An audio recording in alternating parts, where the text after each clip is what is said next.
The lottery ticket sat on my kitchen counter like a time bomb. $5 million. The numbers I'd played for years. Mom's birthday, the day she passed, and the room number where she spent her final weeks, had finally hit. I should have been celebrating. Instead, I felt a gnawing dread. My phone had been buzzing non-stop since the local news announced the winning ticket was purchased at Miller's Corner Store. Everyone knew I bought my weekly ticket there, just like Mom used to. I hadn't answered any calls yet. Not from Dad. Not from my sister Sara. Not from the extended family, who suddenly remembered I existed. I'm Catherine Mitchell, Kate to friends. Though lately, those have been hard to come by. At 34, I'd spent the last 5 years of my life caring for Mom through her illness while trying to keep my small bookkeeping business afloat. Sara, my younger sister by 3 years, had been too busy with her influencer career to help. She'd visit occasionally, take selfies with Mom for her Instagram, then disappear for months. The decision to check the ticket came after my morning coffee. I'd been avoiding it, knowing everything would change once I did. The website loaded slowly, each number matching one by one. Then the confirmation screen. WINER. $5 million. B for TAXES. My hands shook as I called the lottery office. They confirmed everything, scheduled a meeting for claim processing, and advised me to sign the ticket immediately. As I scrawled my signature, someone knocked on my door. "Kate, open up. I know you're home." Sara's voice carried through the wood, that familiar demanding tone she perfected since childhood. I slipped the ticket into my safe, took a deep breath, and opened the door. Sara burst in, designer handbag swinging, her perfectly styled hair bouncing as she rushed to hug me. "Oh my God, Kate. I can't believe it. We're rich," she squealed, pulling back to look at me. "Where's the ticket? Let me see it." "Hello to you too, Sara," I said, stepping back. "What makes you think I won?" She rolled her eyes, pulling out her phone. "Don't play dumb. Everyone knows you buy tickets at Miller's. Plus those numbers. Mom's numbers. It has to be you." She paused, her expression shifting to something more calculated. "Actually, that's why I'm here. We need to talk about Mom." I felt my guard rise. "What about Mom?" Sara sat on my couch, arranging herself carefully before pulling an envelope from her bag. "I found this while going through some of Mom's things at Dad's house. Well, you should read it." The envelope was cream-colored, expensive-looking, with "For my daughters" written in what appeared to be Mom's handwriting. Inside was a letter, dated just weeks before she passed. "My dearest Catherine and Sara, if you're reading this, I'm no longer with you. My greatest wish is that you'll take care of each other, share in life's joys and sorrows equally.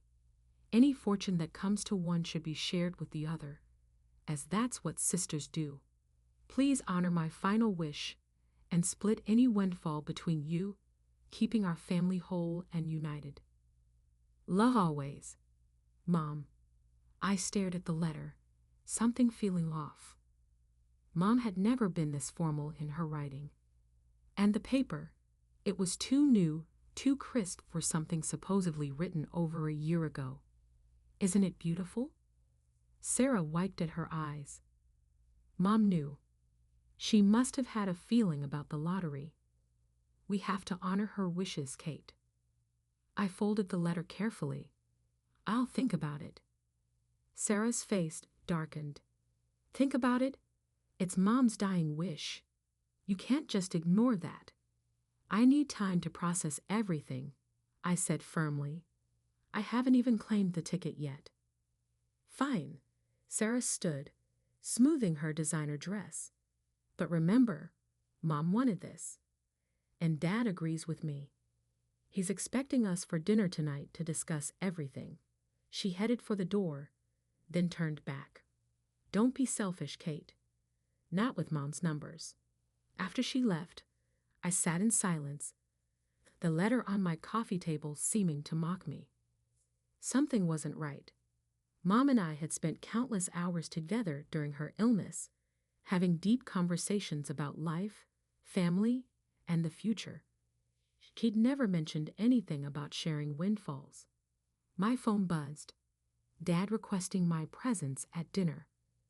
Then another text from Sara, wearing the Gucci Mom bought me to dinner. You know, the one she got me right before. Hope you dress appropriately for once. I frowned.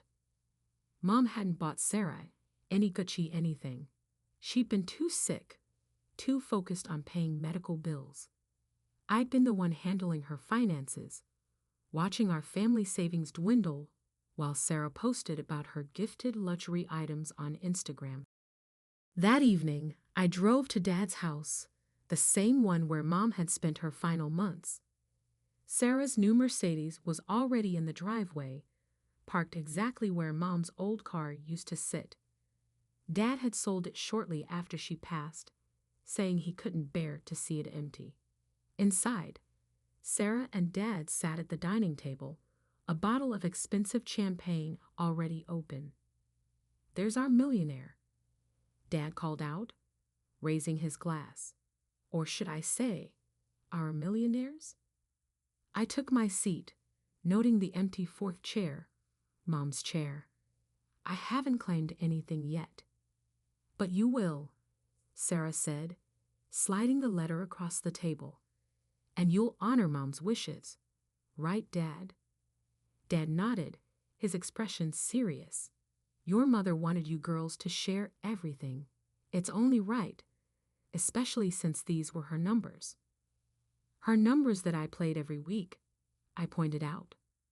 That I paid for while working 2 jobs to cover her medical bills. Sara's face flushed. Are you saying I didn't contribute? I visited whenever I could.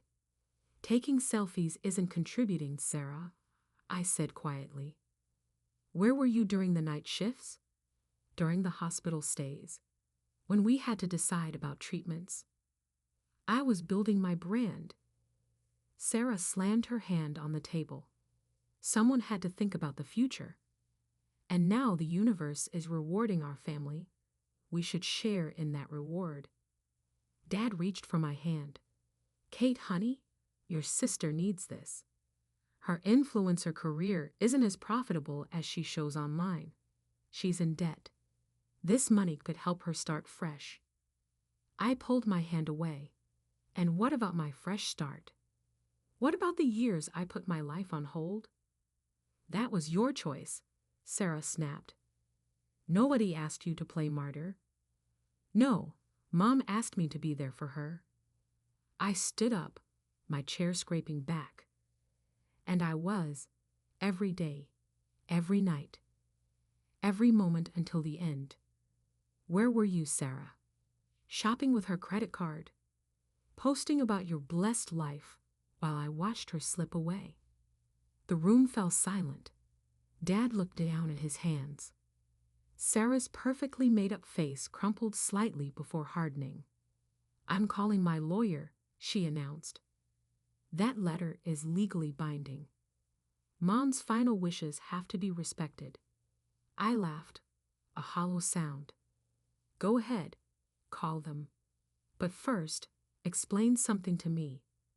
When exactly did Mom buy you that Gucci dress you mentioned? Because I handled all her finances the last 2 years, and there were no luxury purchases. Sara's face went pale. Dad looked confused. What Gucci dress? The one she texted about earlier, I said, pulling out my phone. The one Mom supposedly bought her right before she passed. Sara stood up so quickly her chair toppled. This is ridiculous.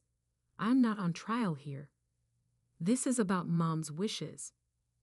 No, I said firmly. This is about you trying to manipulate me. Again. just like you manipulated Mom's credit cards, her social media accounts, and now apparently her final wishes. How dare you? Sara screamed, but there was fear in her eyes now. I'm going home, I announced, heading for the door. And Sara? That letter? Mom didn't write it.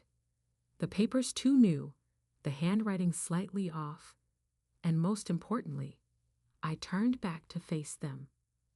Mom was right-handed, but the letter shows left-handed slanting. Nice try, though. I left them sitting there, Sara's face a mask of fury, Dad looking lost and confused. As I drove home, my phone exploded with messages. Sara threatening legal action. Dad pleading for family unity. Extended family members choosing sides. But something else was bothering me. Something about Mom's room at Dad's house, where Sara claimed she found the letter. Mom had been methodical, organized. She wouldn't have left important documents lying around for Sara to find. I needed to see that room again. Really see it. The next morning, I called in sick to work and drove back to Dad's house. He was already at his job, and Sara would be at her morning yoga photo shoot. Using my emergency key, I let myself in. Mom's room had become a storage space, boxes piled everywhere. Sara had claimed she found the letter while organizing. Another lie, given the chaos I saw. I started searching methodically, going through each box, each drawer. In the closet behind Mom's old winter coats, I found something interesting, a loose panel in the wall. My heart pounding, I pried it open. Inside was a small metal box, locked with a simple combination lock. I sat on the floor, holding the box, tears filling my eyes. Mom had always used the same combination for everything. My birthday, then Sara's. With trembling fingers, I input the numbers. The box clicked open. Inside was another letter, but this one was dated 3 days before Mom passed. The paper was aged, the ink slightly faded, and the handwriting, her real handwriting, was shaky but unmistakable. There was also a USB drive. I took everything home, my heart racing. Whatever was in that box, Mom had wanted it hidden, had wanted it found by the right person at the right time. As I pulled into my driveway, my phone buzzed with a text from Sara. Hope you're ready to lose everything in court. Mom's letter proves what she wanted. Family always shares. I looked at the metal box on my passenger seat and whispered, "We'll see about that, Sara. We'll see what Mom really wanted." The real story was about to begin. My hands trembled as I inserted the USB drive into my laptop. While it loaded, I carefully unfolded Mom's real letter. The paper was thin, worn at the creases, with small water stains that looked like teardrops. My dearest Catherine, if you're reading this, you found my hidden box. I knew you would. You always were the one who paid attention to details. There are things you need to know. Truths I was too weak to tell you in person during my final days. First, I need to confess something that has haunted me. 2 years ago, when my condition worsened, Sara came to me with a proposition. She needed money for her influencer career. $50,000 to buy followers, arrange photo shoots, and create her perfect life image. She threatened that if I didn't help her, she would stop visiting completely. I was weak, Catherine, not just physically, but emotionally. I gave her access to my accounts, thinking I could control it. I was wrong. By the time you took over my finances, she had already drained most of my savings. Those medical bills you struggled to pay. There would have been enough money if I hadn't given in to her blackmail. But that's not all. On this USB drive, you'll find videos from my old phone. Sara didn't know I recorded our conversations. Watch them. They'll show you everything, including what really happened to your inheritance from your grandmother. I'm so sorry, Catherine. I've been a coward. While you sacrificed everything to care for me, I enabled Sarah's worst behaviors. But I'm trying to make it right, even if it's too late. There's one more thing. The lottery numbers you've been playing. They are not random dates like I told you. They're the code to my old safety deposit box at First National Bank. Box 314. Everything inside is yours, including the truth about your father's role in all of this. I love you, my faithful daughter. I hope someday you can forgive me. Love. Mom. P.S. If Sara ever presents a letter from me about sharing windfalls or family fortune, know this, it's fake. Your sister has been practicing my signature for years. I sat back, my mind spinning. The Sara I knew, selfish, manipulative, entitled, suddenly made more sense. She hadn't become this way overnight. She'd been carefully crafted by years of enablement and secret deals. My laptop chimed. The USB drive had loaded, revealing dozens of video files, each dated and labeled meticulously. With a deep breath, I clicked on the first one. The video showed Mom in her hospital bed, looking tired but alert. Sara stood by the window, her back to the camera she didn't know was recording. You don't understand, Mom. I need that money now. My followers expect a certain lifestyle. Sara, honey, that's your grandmother's inheritance money. It was meant for both you and Kate. Kate doesn't need it. She's got her boring little business. I'm on the verge of something huge. Just sign the papers. The video continued, showing Sara pressuring our weakened mother until she signed documents transferring the entire inheritance, nearly $200,000, to Sara's accounts. I watched video after video, each one revealing more shocking truths. Sara threatening to expose Mom's past mistakes to the family.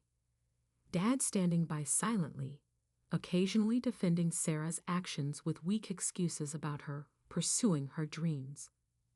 Then I found it, dated just weeks before Mom passed. Sara was showing Mom something on her phone. See these numbers. If anyone ever wins the lottery with them, this letter says they have to split it. Your signature's already on it. I'll just keep it safe until we need it. Mom's voice was weak but clear. I won't let you use this, Sara. Kate deserves what she gets. Sara snapped, always playing the perfect daughter, making me look bad. Well, guess what? I'm going to win with those numbers someday, and this letter ensures I'll get it all. Except I had won, using the numbers Mom gave me. Numbers that weren't lucky dates but a safety deposit box code. She had planned this, leaving a trail of breadcrumbs only I would follow. My phone buzzed. A text from Sara. Dad's lawyer says Mom's letter is legally binding. Ready to negotiate yet? Another buzz. A social media notification. Sara had posted a tearful story about her dying mother's last wish, and how her greedy sister was trying to deny it. The comments were flooding in, people attacking me without knowing the truth. But now I had the truth. All of it. I grabbed my keys and headed to First National Bank. The safety deposit box key had been in Mom's metal box, small and gold, waiting for this moment. The bank manager led me to the vault, checked my ID, and left me alone with box 314. Inside, I found another letter, this one addressed to whoever needs the truth.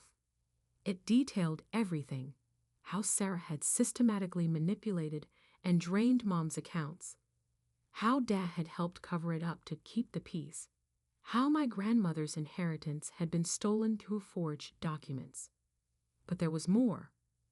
bank statements showing transfers from Dad's account to Sarah's, emails between them discussing how to manage Kate and keep her busy with Mom while they handled the real family business. And finally, a sealed envelope with instructions. Open only if Sara claims I wrote a letter about sharing lottery winnings. Inside was a notarized document, dated and witnessed, explicitly stating that any claims of sharing future windfalls were false, and that Sara had a history of forging her signature. My phone buzzed again. Sara had escalated her social media campaign, now sharing childhood photos with captions about family loyalty and honoring Mother's memory. I texted back one line. Meet me at Dad's house in an hour. Bring your lawyer and your fake letter. It was time to end this. As I drove to Dad's house, I called the one person who had always been honest with me, Mom's best friend, Linda. She had been suspiciously quiet since Mom's death, and now I knew why.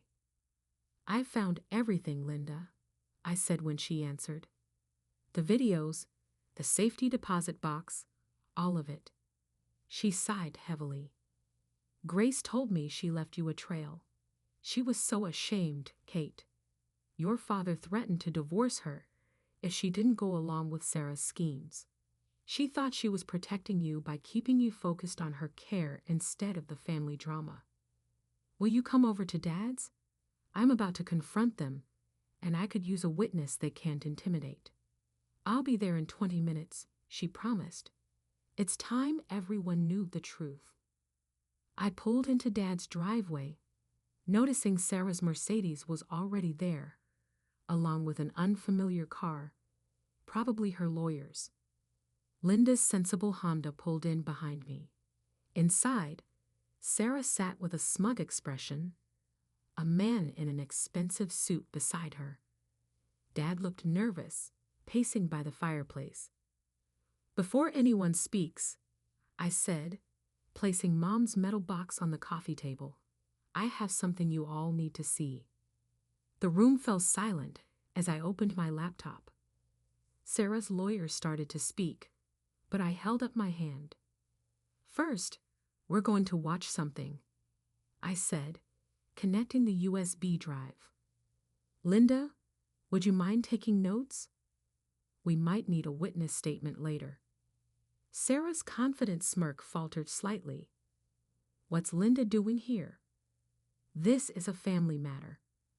Mom's best friend of 30 years has every right to be here, I replied, clicking play on the first video, especially since she's named in Mom's real final documents. The video began playing on my laptop screen, showing Sara's threatening conversation with Mom about the inheritance money. Dad's face went pale. Sara jumped up. Turn that off. You can't record people without their consent, right? She looked desperately at her lawyer, who had stopped shuffling his papers and was watching the screen with growing concern. Actually, Linda spoke up. Grace was in her own home, in her own room. Single-party consent applies, and as her medical proxy at the time, Kate had full legal rights to maintain any recordings. I played video after video, Sara demanding money, Dad conspiring with her, the conversation about forging Mom's signature for the lottery letter. With each revelation, Sara's lawyer's expression grew more troubled. Ms. Mitchell, he finally said, addressing Sara, you didn't mention any of this when you retained my services, because it's all lies. Sara screamed, her perfectly applied makeup starting to smear from angry tears. Kate obviously doctored these videos. I pulled out the notarized document from the safety deposit box. Like you doctored this lottery letter? I slid it across the table. Mom was pretty thorough about documenting your forgery habit. The lawyer picked up the document, reading it carefully. His face hardened. Ms. Mitchell, I'll need a moment with you in private. While they stepped into the kitchen, I turned to Dad. He hadn't spoken a word, just stood there looking increasingly defeated. Why? I asked simply. Why did you help her destroy our family? Dad sank into his chair. Your sister. She's always been more fragile. Needed more support. When your mother got sick, Sara threatened to leave completely. Said she couldn't handle watching Mom die. I thought if we just gave her what she wanted. You thought buying her silence with Mom's money was better than having her show her true colors. I shook my head in disgust. Do you know what Mom told me in her real letter? That you threatened to divorce her if she didn't go along with Sara's schemes. Linda stepped forward. I was there for that conversation, Tom. Grace called me crying afterward. She wanted to tell Kate everything, but you insisted it would destroy the family. I was trying to protect everyone, Dad whispered. No, I said firmly. You were protecting Sara, like always. But did either of you protect Mom when she was dying? Did you protect me while I drained my savings to pay for medical bills that should have been covered by the money you gave Sara? Sara and her lawyer returned. She looked shaken, her designer dress wrinkled from nervous fidgeting. My lawyer is withdrawing from the case, she announced, trying to maintain her dignity. But it doesn't matter. I'll find another one. That letter is a forgery, her lawyer interrupted. And as an officer of the court, I'm obligated to report attempted fraud if you pursue this. My advice. Accept whatever offer your sister makes, because right now, you're looking at serious legal consequences. Sara collapsed onto the couch, her carefully constructed facade crumbling. You don't understand, she sobbed. My followers expect a certain lifestyle. I've got loans, credit card debt. I need that money. Your need doesn't make it your right, I said quietly. But since you brought up money, let's discuss the inheritance you stole. I opened Mom's detailed accounting of every dollar Sara had taken. The grandmother's inheritance, the drained accounts, the credit card fraud. The total made everyone in the room gasp. $500,000, I announced. That's what you stole from Mom in her final years. Money that was meant for her care. Money that belonged to both of us. I can't pay that back. Sara wailed. I spent it all on maintaining my image. Your image, I repeated slowly. While Mom was dying. While I was working double shifts to pay for her medication. You know what's interesting about social media influencers, Sara? Their income has to be reported. Their sponsorships are trackable. And falsifying documents to obtain money. That's fraud. The color drained from Sara's face. You wouldn't. Try me. I turned to Linda. Would you mind sharing those photos now? Linda pulled out her phone, pulling up screenshots she'd taken of Sara's social media over the past 2 years. Posts showing luxury items purchased with stolen money. Each one dated and captioned with lies about where the items came from. Every post where you claimed Mom bought you something. That's documented fraud. Every time you used her credit cards and posted about your blessed life. Evidence. Sara's lawyer, who had been quietly packing his briefcase, paused. Ms. Mitchell, if you'll take my card, I may need to contact you about certain legal matters. After he left, we sat in heavy silence. Dad looked years older, slumped in his chair. Sara had stopped crying, instead staring blankly at her phone as her carefully curated life began unraveling. Here's what's going to happen, I said, pulling out a document I'd prepared. I'm giving you one chance to make this right, both of you. The terms were simple. Sara would publicly admit to her fraud, retract her claims about the lottery money, and enter financial counseling. Dad would sell his house, the house bought with Mom's money, and use the proceeds to repay what they'd stolen. In exchange, I wouldn't pursue legal action. You can't be serious, Sara whispered. My followers will learn the truth one way or another, I finished. Your choice is whether it comes from you with some dignity or from court records. Dad picked up the document with trembling hands. The house? It's all I have left of your mother. No, Linda said firmly. What you had of Grace was a woman you helped destroy. Kate is offering you both a chance at redemption. I suggest you take it. I stood up, gathering my evidence. You have until tomorrow to decide. If I don't hear from you, I'm taking everything to the authorities. And Sara?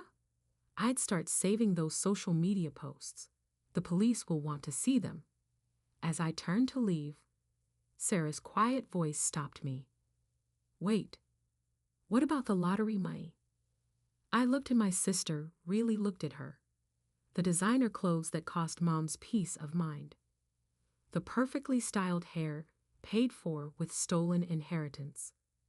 The manicured nails that had never changed a bedpan or held Mom's hand to chemo. The lottery money is mine, I said simply, just like Mom's love was mine, freely given, not bought or manipulated. You can't forge that, Sara. You never could. Linda followed me out to my car. The sun was setting, casting long shadows across the driveway where Mom used to garden. Grace would be proud of you, she said, hugging me tight. You gave them a chance to make it right. That's more than most would do. I nodded, unable to speak past the lump in my throat. In my purse, the lottery ticket seemed lighter somehow, not a burden, but a gift. Mom's final gift, not just the money, but the truth that set me free. As I drove home, my phone buzzed with a text from Sara. I'll do it. I'll tell the truth. Just help me find a way. For the first time in years, it wasn't a demand. It was a request. A small step, perhaps, but a step towards something real. The truth about family isn't in letters or signatures or social media posts. It's in the choices we make, the love we give freely, and sometimes in the courage to start over. Mom knew that. Now, finally, so did I. 1 year later, I sat in my new office, surrounded by photographs. Not the staged kind that once filled Sara's Instagram, but real moments. Mom gardening in her favorite sun hat, Linda and me at the lottery claims office, and surprisingly, a recent one of Sara and me at her therapy graduation. The changes hadn't been easy. Sara's public confession shook her carefully constructed world. She lost followers, sponsorships, and her influencer status overnight. But in losing her fake life, she began building a real one. The video she posted telling the truth went viral, for different reasons than her usual content. My journey from fraud to forgiveness became a cautionary tale about social media lies and family manipulation. She ended it with tearful apologies to me and to Mom's memory. Dad sold the house as agreed. The money went toward repaying what they'd stolen, though it couldn't restore the lost time with Mom. He moved into a small apartment, started attending grief counseling, and slowly began rebuilding relationships with both his daughters, properly this time. As for the lottery money, I kept my word. It was mine, all of it. But money has a way of showing who you really are. I established the Grace Mitchell Foundation, focusing on supporting family caregivers and terminally ill patients, the kind of support Mom and I never had. Sara, after completing her financial counseling, asked to volunteer there. She now runs our social media, authentically this time, sharing real stories of families facing illness together. Linda joined the foundation's board, bringing decades of nursing experience and her unwavering honesty. She often says Mom would love seeing her daughters working together, but doing it truthfully this time. The most surprising change came 3 months ago. Sara, now living in a modest apartment and working a legitimate job, asked to meet at Mom's favorite cafe. "I found this in my old things," she said, sliding a worn envelope across the table. "It's from Mom. From before everything. I never opened it. I was too busy pretending to be someone else." Inside was a simple Mother's Day card. Mom's real handwriting filled the space. "Sara, my beautiful girl, you don't need filters or facades. Your real self is enough. It always was. Love, Mom." Sara cried then. Real tears, not the camera-ready ones she perfected over the years. "She knew me," she whispered. "The real me. And she loved me anyway." "That's what Mom did," I replied. "Loved us through everything." Today, as I finish signing the papers establishing a scholarship for nursing students, I think about Mom's numbers. They weren't lucky after all. They were purposeful, leading me to truth when I needed it most. The safety deposit box still holds Mom's final letter, but I don't need to read it anymore. Its lessons live in the changes we've made. Sara's desk down the hall holds none of her old designer items, but her smile is more genuine than any she ever posted online. Dad volunteers on weekends at the foundation, quietly making amends through service rather than empty words.